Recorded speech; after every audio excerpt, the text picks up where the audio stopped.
ছোট্ট মেয়েটি সাইকেল চালিয়ে যাওয়ার সময় দেখলো রাস্তায় কিছু ইট পড়ে আছে।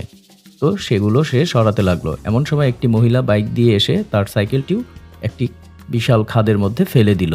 তো মেয়েটি যখন দেখলো তার সাইকেলটি নিচে পড়ে আছে, তো তখন সে হাউমাউ করে কাঁদতে লাগলো। তার ছোট ছোট বোনগুলো হাউমাউ করে কাঁদতে লাগলো। তখন সে কি করবে ভেবে পাচ্ছিল না। তো মেয়েটি সিদ্ধান্ত নিল যে ওই খাদের নিচে থেকে তার সাইকেলটি সে উদ্ধার করবে।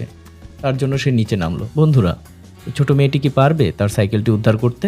সেটা দেখতে হলে আমাদের সেকেন্ড পার্ট অবশ্যই দেখতে হবে এবং মেয়েটি কি করে সেটা আমাদের জানতে হবে। আর তোমরা যদি বাবা মাকে ভালোবেসে থাকো তাহলে অবশ্যই আমার চ্যানেলটি সাবস্ক্রাইব এবং লাইক করবে।